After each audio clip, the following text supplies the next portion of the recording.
Sige, pasensya na sa salamin. May conjunctivitis pa rin ako. Hindi ko alam kung ano yon. Pero may mga nasa kanan sa hindi ko maintindihang dahilan. Sobrang galit nila sa Israel na handa nilang sirain pati sarili nilang bansa sa proseso. Karamihan diyan ay woke sa kanan. Pero yung mga woke sa kaliwa, grabe ang Trump derangement syndrome nila. Kaya nilang kumampi sa kalaban at hayaan masunog ang bansa nila. Ganito ka nakakaawa ang mundo natin ngayon. Pakinggan mo si Pete Hegseth na hindi ko naman talaga paborito. Pero malinaw na magkakampi kami at talagang binanatan niya ang media. Pakinggan mo.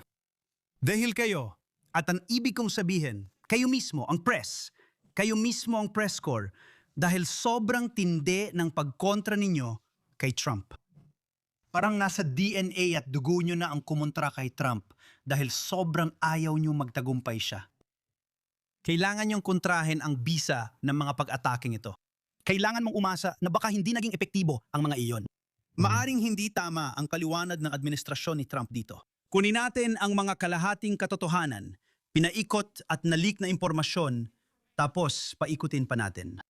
Paikutin natin ito sa lahat ng paraan para magdudot ng pagdududa at manipulahin ang isip ng publiko kung talagang nagtagumpay ang ating matatapang na piloto. Ilang kwento na ba ang naisulat tungkol dito? Hayaan mong sabihin ko sa'yo, nung panahon ng digmaan sa Iraq, may mga tao pa rin nagpoprotesta laban sa digmaan sa Iraq. Pero wala namang kumakampi sa kalaban. Walang sumisira sa sarili nilang sandatahang lakas. Wala talagang gumagawa nun. Naalala ko yun kasi nasa kabilang panig ako nung digmaan sa Afghanistan at Iraq. Sabi ko, tingnan mo, nagpapakasibilisado sila pero binobomba nila kami. Sadyang kinalimutan ko na gagawin namin yon ng 10 beses na mas malala kung kami ang may kapangyarihan na ngayon ko lang naintindihan. Pero tingnan mo ngayon, tinitingnan ko ang CNN. Tinitingnan ko ang Sky News. Tinitingnan ko ang BBC. Halos umaasa sila na matalo ang US sa digmaang ito dahil lang galit sila kay Trump. Tandaan, sila rin ang nagpapanggap na tagapagtanggol ng karapatang pantao. Nagsasaya at sumasayaw ang mga Iranian sa kalsada kahit may bumabagsak na bomba. Sinasabi nilang salamat kay Trump at Bibi Netanyahu. Pero ang mga taong to, galit pa rin kay Trump. Ang asta nila. Wala akong nakikita. Gusto ko lang mabigo si Trump. Nakakaya talaga to. Kaya nga kailangan natin ng batas laban sa pagtataksil. Kailangan natin yon. Iwan ko kung gaano kahirap magpalipad ng eroplano ng 36 na oras. Nabalita na ba ng MSNBC yon? Pati ba Fox? Nakwenta na ba natin kung gaano kahirap yon? Ilang beses na ba nating ipinaliwanag ito sa mga Amerikano? Paano kung ipaliwanag din natin kung gaano kahirap pabagsakin ng drone gamit ang F-15, F-16, F-22 o F-35? O kung ano ang pakiramdam mag-operate ng Patriot battery o gaano kahirap mag-refuel sa ere para malaman ng mga Amerikano kung gaano kakomplikado at sopistikado ang misyong ito. Maraming ginawa ang ating matatapang na kalalakihan at kababaihan, ngunit nababaliwala ito dahil sa galit ng press corps at mga taong naglalabas ng impormasyong nagpapakita na hindi ito naging matagumpay. Iyan ay irresponsable. Hindi lang irresponsable, kundi pagtataksil talaga yan. Maari mong tutulan ng digmaan, pero kapag ang bansa mo ay nasa digmaan na, lahat ay kinakailangang sumuporta sa bansa. Dahil sa huli, si Pangulong Trump ay inihalal ng karamihan sa mga mamamayang Amerikano. Kaya ito ang kagustuhan ng mga tao. Alam ko kung paano gumagana ang demokrasya. Sa totoo lang, may bagong survey na lumabas na iniulat ng CNN. 70% ng mga botante ni Trump ay sumusuporta na rito ngayon. Narinig ko si Joe Rogan na nagsabing maraming Amerikanong nadismaya dahil ang sabi ay wala nang digmaan sa ibang bansa. Pero sandali lang. Iniulat ng CNN na 70% ng botante ni Trump ay suportado ang digmaang ito.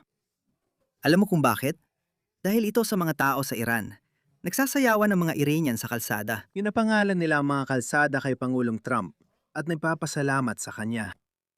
Kaya para sa akin, dapat ipagpatuloy ng mga Iranian ang ginagawa nila dahil hindi natin pwedeng mawala ang political capital. Yun lang ang paraan. Ang Amerika ang may pinakamahusay na puwersa sa mundo. Hindi kailangan ng Amerika ang Europa. Hindi kailangan ng Amerika ang kahit sino. At naawa ako sa mga Europeo na tinalikuran ng Amerika at sila pa ang nag-aakusa kay Trump na sinisira niya ang NATO. Gintong pagkakataon nito para sa mga Europeo na makipagkasundo kay Trump. Tutulungan ka namin kung susuportahan mo ng buo ang Ukraine. Pero alam mo ba kung anong ginawa nila? Dahil natatakot sila. Ang mga mabababaw na politikong isang termino lang ay natatakot sa mga Islamistang terorista na sila mismo ang malugod na tinanggap. Yan ang nangyayari dito.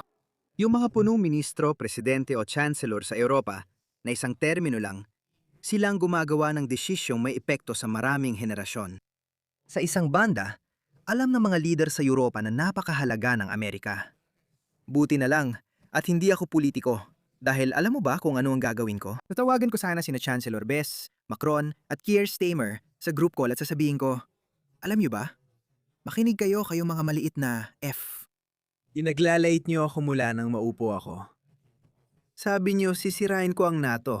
Aalisin ko ang bawat sundalong Amerikano mula sa bansa niyo at iiwan ko kayo sa awa ni Putin. Tingnan natin ang mangyayari. Problema sa mga Europeo, mataas tingin sa sarili at sinasabing sumusunod sila sa batas internasyonal. Pero sino magpapatupad ng batas na yon? Kailangan nila ang Amerika bilang pulis, kaya nagmumukhang kontrabida ang Amerika. Pero itong mga taong ito, tutol kami sa digmaan na ito. Hindi kami pabor sa walang katapusang digmaan. Nakakaawa, sobrang nakakaawa, at ang media nakakaawa rin. Alam ng mga tao sa silid na ito ang impormasong iyon dahil nandito sila sa Pentagon. Mahalagang responsibilidad ito. Madalas nilalabas o ibinibenta ang classified na impormasyon para sa layuning pampolitika laban sa Pangulo. At ang totoong nangyayari ay sinisira ninyo ang tagumpay ng mga kahangahangang piloto ng B-2, kahangahangang piloto ng F-35, at kahangahangang mga tagapagsali ng gasolina at kahangahangang mga tagapagtanggol ng himpapawid na nagampanan ang kanilang misyon. Sinasabotahin ninyong 90 milyong hindi armadong Iranian na lumalabas at humaharap sa mga bala ng mga napapaligiran at IITC na mga siga dahil wala silang armas. Talagang nakakaawa. Hindi mo kayang kamuhian ng sapat ang mga kaliwang media at hindi mo rin kayang kamuhian ng sapat sina Tucker Carlson at Candace Owens. Napabagal ang isang nuclear program sa paraang pinapangarap ng ibang presidente. Bakit di natin ito ipagdiwang? Paano kung pag-usapan natin kung bakit espesyal ang Amerika at natatangi ang mga kakayahan natin? Sa tingin ko, masyadong mataas na hiling yon sa kasamang palad para sa mga peking balita. Sanay na kami dyan, pero may pagkakataon din tayong tumayo sa entablado at sabihin ang totoo tungkol sa nangyayari talaga. At ang totoo, gusto mong tawagin itong wasak. Gusto mong tawagin itong talo. Gusto mong tawagin itong binura. Pumili ka ng salita mo. Isang makasaysayang tagumpay ang pag-ataking ito na dapat ipagdiwang ng mga Amerikano. Nagbibigay ito ng pagkakataon para sa kapayapaan, kasunduan at mapigilan ng Iran na maging nuclear na siyang pinag-usapan ni Pangulong Trump sa loob ng 20 taon. Hindi lang natin ito dapat ipagdiwang bilang mga Amerikano. Bawat mamamayan ng malayang mundo, bawat taong pinahalagahan ng kalayaan at kasarinlan ay dapat magdiwang. At yan ang dahilan kung bakit ako ay Team Amerika. Ako ay Team Pangulong Trump. At gaya ng sinabi ko, hindi mo talaga kayang kamuhian ng sapat ang mapagkunyari at kaawa-awang makakaliwang media na ito.